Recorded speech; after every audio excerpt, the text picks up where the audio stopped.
USA के ग्लास्टनबेरी mountain के पास Bennington, Woodford और शाफ्ट्सबेरी और समरसेट को जोड़ती हुई एक जगह है जो रहस्यमय तरीकों से लोगों के गायब होने के लिए मशहूर है।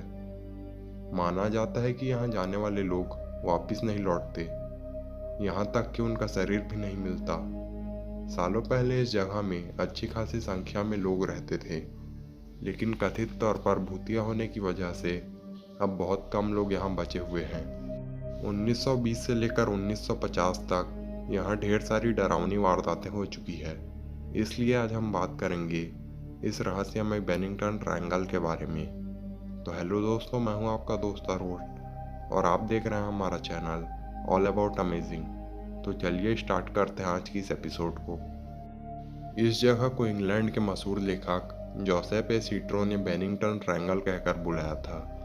तो आइए यहाँ से जुड़े कुछ रहस्यमय घटनाओं के बारे में जानते हैं। 2 नवंबर 1945 में पहली बार एक रहस्यमय घटना के चलते बेनिंगटन ट्रायंगल पर संजीदगी से विचार किया गया।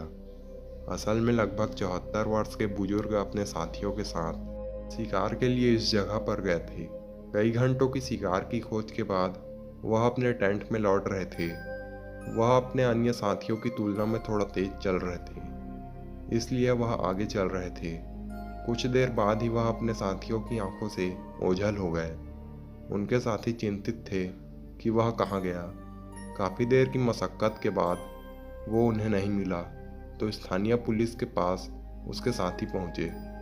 स्थानीय पुलिस की टीम उनके साथियों के साथ खूब सर्च करती रही, लेकिन उन्हें सफलता नहीं मिली। इसके बाद एक बड़ी फोर्स को इस काम में लगा दिया गया, पर अफसोस इसके बाद भी 74 वर्षीय बुजुर्ग नहीं मिले। आशंका जताई गई कि वो गिरकर मर गए होंगे, लेकिन उनकी लाश न मिलने पर यह राज ही रह गया। 74 साल के बुजुर्ग गायब होने की मिस्ट्री अभी सॉल्व हुई नहीं थी कि 1 दिसंबर 1946 को एक नई घटना सुर्खियों में आई। 18 वर्षीय पाउला वेल्डन ने अपने कॉलेज जाने के लिए बेनिंगटन ट्रायंगल का रास्ता चुना, लेकिन जब वो कई घंटों के बाद भी वहां नहीं पहुंची तो उसको ढूंढना स्टार्ट कर दिया गया। कई दिनों तक जब वो नहीं मिली तो उसको खोज कर लाने के लिए $5000 के पुरस्कार की घोषणा भी की गई। यहाँ तक कि अमेरिका की जांच एजेंसी FBI ने भी कोशिश की उसे खोजने की, और उन्होंने काफ़ी खोजा, लेकिन FBI को वो किसी भी तरह से नहीं मिली। वो कहाँ गई किसी को आज तक नहीं पता चल पाया। इसके बाद अफवाहों का दौर शुरू हो गया। इस जगह को लोग तरह तरह की बातें बनाकर भूतिया बनाने लगे। लोगों को यहाँ डरावनी आवाज़ें सुनाई देने लगी, ऐसा कहा जाने लगा। लोगों के मन में यह भावना बनने लगी कि यहाँ किसी बुरी आत्मा का वास है, इसलिए यहाँ ऐसा हो रहा है। हालांकि पाउला वेल्डन के गुमशुदगी के बाद एक लंबे समय तक यहाँ कोई वारदात नहीं हुई थी। लोग भूलने लगे थे। तभी 1 दिसंबर 1949 को सामने आई एक घटना ने सभी की आंखों से पर्दा हटा दिया। हुआ यूँ था कि जेम्स ई टेडफोर्ड नाम के एक बुजुर्ग आदमी अपने रिश्तेदारों से मिलने के लिए सेंट एल्बांस से बेनिंगटन के रास्ते जा रहे थे। वो एक बस में थे और उसके साथ 14 यात्री सवार थे। लेकिन जब बस अपने स्टॉपेज तक पहुंची तब हैरान कर देने वाली तस्वीरें देखने को मिली। जेम्स बस में ही नहीं थे। हालांकि यात्रियों के अनुसार बस कहीं पर भी नहीं रुकी थी। बस जब चली थी तो सभी ने जेम्स को अपनी सीट पर बैठे हुए भी देखा था। कुछ यात्रियों ने यहाँ तक भी बताया जेम्स पिछले स्टॉप पर अपने सीट पर सो रहे थे। कोई मानने के लिए तैयार नहीं था कि जेम्स कहीं खो गया है, लेकिन सच तो यह था कि बेनिंगटन ट्रायंगल का शिकार जेम्स हो चुका था। पिछले 2 लोगों की तरह उसकी भी लाश नहीं मिली। अगली घटना 12 अक्टूबर 1950 को एक 8 वर्षीय लड़के पॉल जेप्सन के साथ हुई थी। जेप्सन अपनी माँ के साथ था।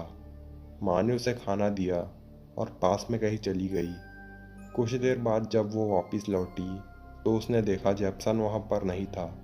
उसने सोचा कहीं आसपास खेल रहा होगा, लेकिन जब कई घंटों तक वो वापस नहीं आया तो जेप्सन की माँ को चिंता होने लगी और वो इधर उधर दौड़ने लगी।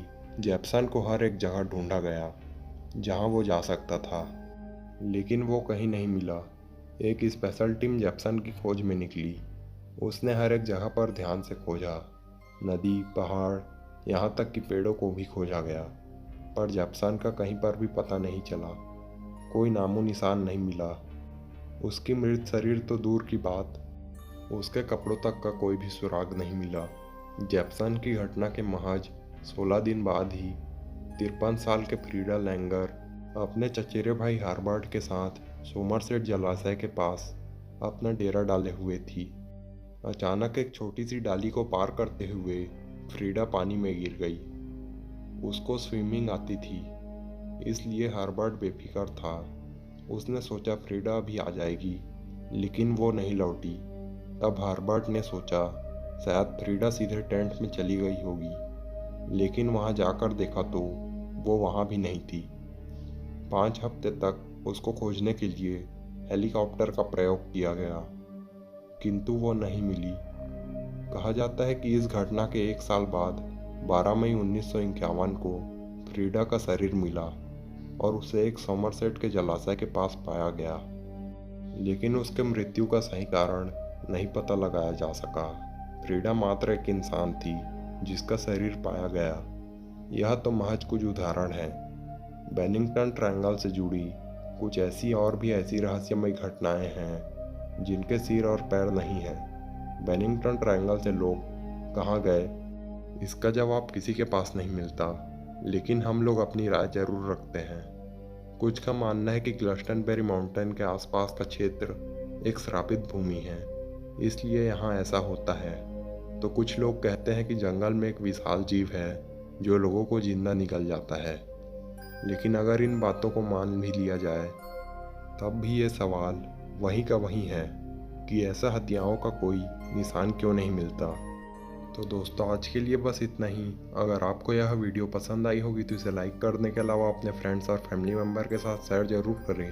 और अगर आपने अभी तक हमारे इस चैनल को सब्सक्राइब नहीं किया तो सब्सक्राइब करना ना भूलें और उसके बगल में आने वाले बेल आइकन को भी ज़रूर दबाएं, जिससे आपको हमारे इस चैनल पर आने वाले वीडियोस के नोटिफिकेशंस मिलते रहें। तो दोस्तों, हम मिलते हैं आपको अगले वीडियो के साथ। अभी के लिए जय हिंद।